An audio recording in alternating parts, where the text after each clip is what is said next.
Uma criança é a essência do que aquela pessoa é. Nessa fase, somos apenas nós mesmos. Parece que, em outras fases de nossas vidas, precisamos disfarçar o que somos para nos encaixar. Não é raro ouvir alguém dizer, você não me conhece de verdade. Mas isso é engraçado, pois, se não te conheço de verdade, o manipulador é você. Não é culpa minha ter observado a mentira que você transpôs em forma de personalidade. Se você reprimir seu verdadeiro eu, como posso te conhecer? Como você pode ao menos ser feliz não sendo você? Podemos usar as palavras para manipular o mundo, para que ele nos dê o que queremos, distorcer a realidade. É a especialidade dos marqueteiros, vendedores, publicitários, tópicos imbuídos de slogans e psicopatas. É o que os universitários fazem quando escrevem um trabalho para agradar o professor em vez de articular e esclarecer as próprias ideias. Se você não se revela exatamente como é para os outros, não vai conseguir se revelar para si mesmo. Isso não significa apenas que você suprime quem é, embora também signifique isso. Se trair a si mesmo, se disser coisas falsas, se agir de acordo com uma mentira, você enfraquece seu caráter. Se tiver um caráter fraco, a adversidade o derrubará quando surgir, e ela surgirá inevitavelmente. Vai tentar se esconder, mas não haverá mais nenhum lugar em que se esconder. Então você se verá fazendo coisas terríveis. Apenas a filosofia mais cínica e sem esperança insiste que a realidade poderia ser melhorada pela falsificação. Essa filosofia julga o ser e o torna-se como iguais e os considera falhos. Ela denuncia a verdade como insuficiente, o homem honesto como iludido.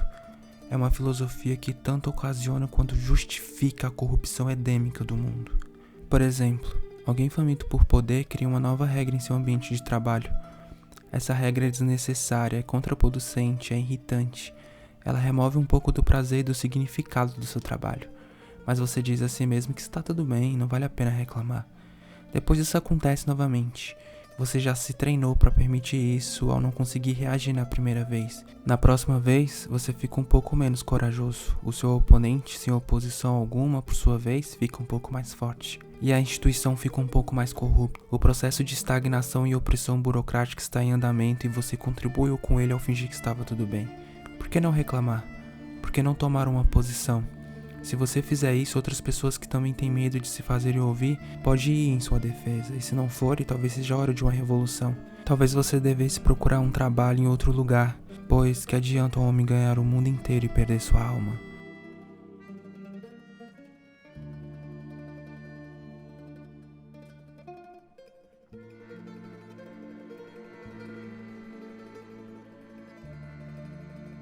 A inverdade corrompe tanto a alma quanto o estado, e uma forma de corrupção alimenta a outra. Já observei repetidamente a transformação da simples miséria existencial em um total inferno por causa da traição e da falsidade. Obcecados pelo passado mal resolvido, eles se juntam como ghouls ao redor do leito de morte. A capacidade da mente racional de enganar, manipular, esquematizar, fraudar, falsificar, minimizar, desorientar, trair, prevaricar, negar, omitir, é tão infinita, tão extraordinária, que os séculos de pensamento pré-científicos concentrado em esclarecer a natureza do esforço moral a consideram nitidamente demoníaca. A ideia de que o inferno existe de alguma maneira metafísica não é apenas antiga e difusa, ela é verdadeira. O inferno é eterno, ele sempre existiu, ele existe agora, é a subdivisão mais infértil, sem esperança e malevolente do submundo do caos, em que as pessoas decepcionadas e ressentidas eternamente habitam. É a falsidade que deixa as pessoas miseráveis a um ponto em que não pode suportar. É a falsidade que enche a alma humana com ressentimento e vingança. É sensato fazer o que as outras pessoas sempre fizeram, ao menos que tenhamos uma boa razão contra isso. É sensato estudar, trabalhar, encontrar o amor e ter uma família. É assim que a cultura se mantém. Mas é necessário focar seu alvo, mesmo que ele seja tradicional, com seus olhos bem abertos. Você tem uma direção, mas pode estar errada. Você tem um plano, mas pode ter sido mal formulado. Pode ser que você tenha sido desviado pela própria ignorância, e ainda pior, por sua corrupção oculta. Você deve se familiarizar, portanto, com o que não conhece e não com o que conhece. Deve permanecer desperto para se flagrar no ato. Você deve retirar a viga do seu olho antes de se preocupar com o cisco no do seu irmão. E dessa forma você fortalece o próprio espírito para que ele tolere o fardo da existência e para que você possa regenerar o estado. O motivo é simples: as coisas desmoronam. O que deu certo ontem não vai necessariamente dar certo hoje. Ou podemos fingir que está tudo certo, deixar de realizar os reparos necessários e depois amaldiçoar o destino quando nada for como esperávamos.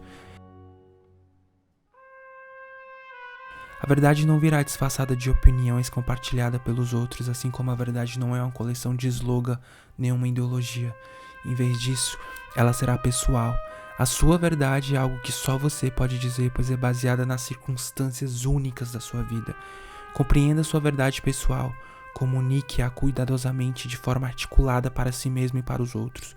Isso garantirá sua segurança e tornará sua vida mais abundante agora, enquanto você habita a estrutura das suas crenças atuais. Isso garantirá a benevolência do futuro, divergente como pode ser das certezas do passado. Se sua vida não é o que poderia ser, experimente dizer a verdade. Se você se prende demais a uma ideologia ou se remói no niilismo, experimente dizer a verdade. Se você se sente fraco e rejeitado, desesperado e confuso, experimente dizer a verdade. No paraíso todos dizem a verdade. É isso que o torna o paraíso.